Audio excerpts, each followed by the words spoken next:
Welcome.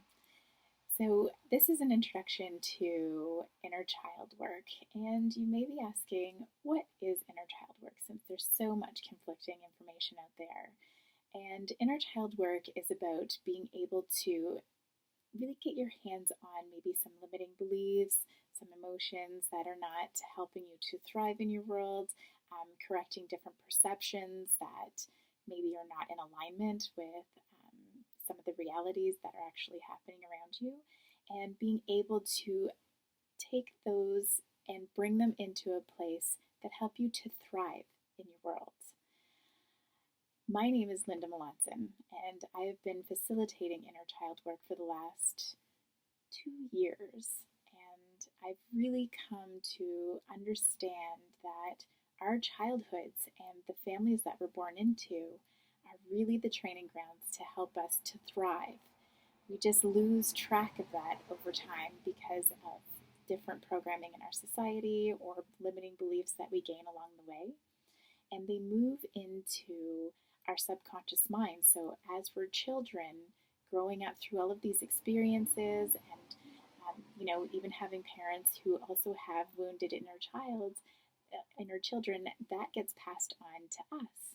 And so we lose track of, our internal spirit and what our internal spirit is here to accomplish. And through that, we lose track of, you know, how our beliefs can get us astray from that purpose. So, inner child work is all about using those experiences from your childhood to adjust different belief systems so that you thrive. So, what is the methodology behind some of the work of doing inner child work? So we're actually, shifting emotions. So sometimes we almost get frozen in time with our emotions. So as soon as the outside world looks like it's going to happen again, those emotions can take over, and we automatically have a set of beliefs and actions that line up with that. And so, what happens here is we are not in alignment with our spirit anymore because this is a frozen emotion that's never been healed. And as we're working through these emotions, we're actually being able to get in touch with what you were supposed to learn, what you were meant to learn in those moments, so that you are able to strive and thrive for more alignment of what works for you. So as we're going through, all of these emotions and these thought patterns and these beliefs go into your subconscious mind. And your subconscious mind works about 40 times faster than your conscious thinking mind. So your conscious thinking mind, it's possible to have about 40,000 thoughts in a minute. And your subconscious mind is having about 100,000 thoughts a minute. So you can just understand how powerful that subconscious mind can be. So what we're doing is we're able to access the subconscious mind and expose some of those belief systems and shift them so that they work in your favor, not against your favor. So we start right from the womb. So even in the womb, we're already taking on programming from our parents. We're already taking on programming from our environment. And if you wanted to go back and look at Bruce Lipton, he was a microbiologist who actually discovered that it's an evolutionary process that in the womb we take on the emotions of our parents to help us to know if we're going to be attacked. We know exactly what emotions need to fire to create a survival response.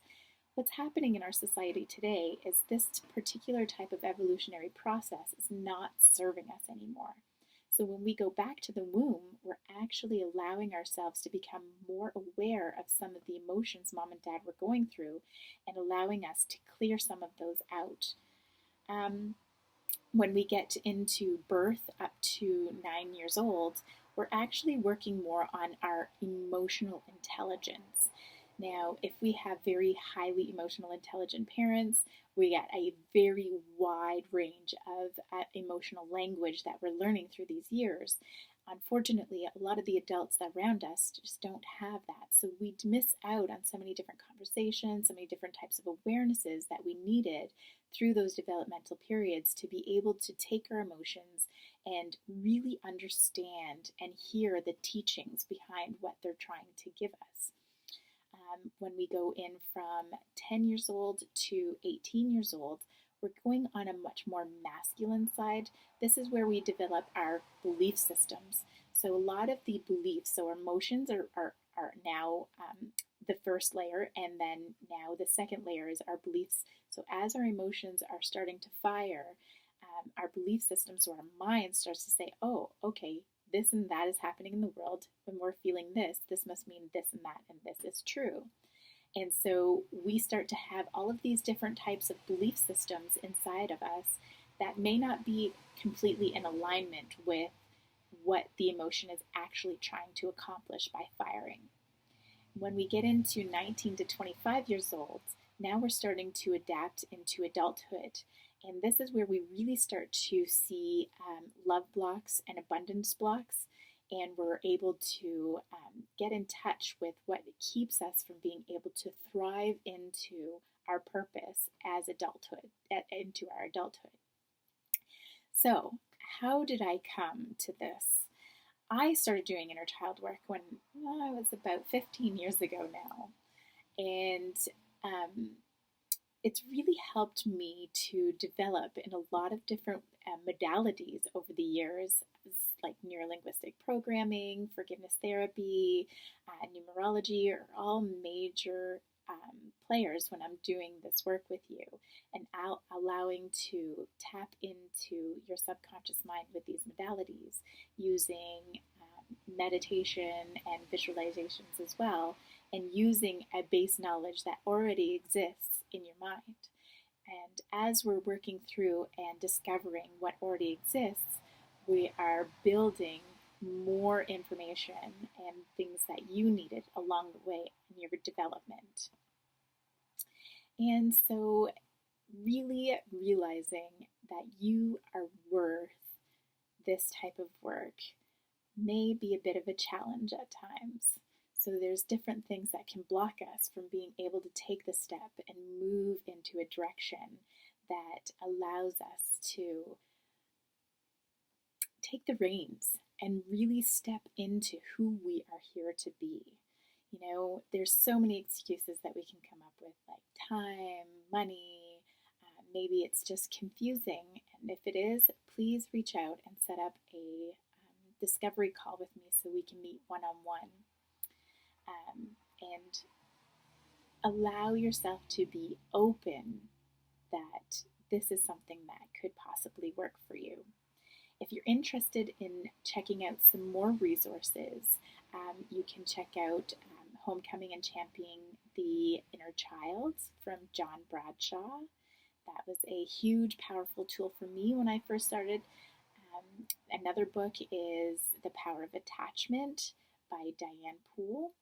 And I also wrote a book on dreams inside and out, and you can find that on Amazon, and also I will link them all in the description below.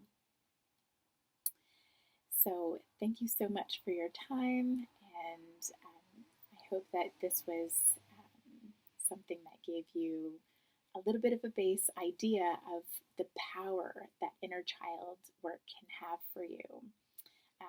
Being able to have clear communication, communicate your emotions more clearly, have better, stronger, deeper connections with the people in your life and yourself, stronger relationships, finding your purpose, working in an environment that helps you to thrive and makes you feel more connected to your environment.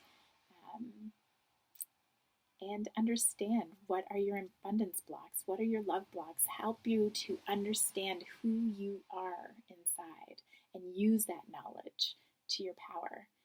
So please click on the link and book that discovery call, and I will see you on the other side.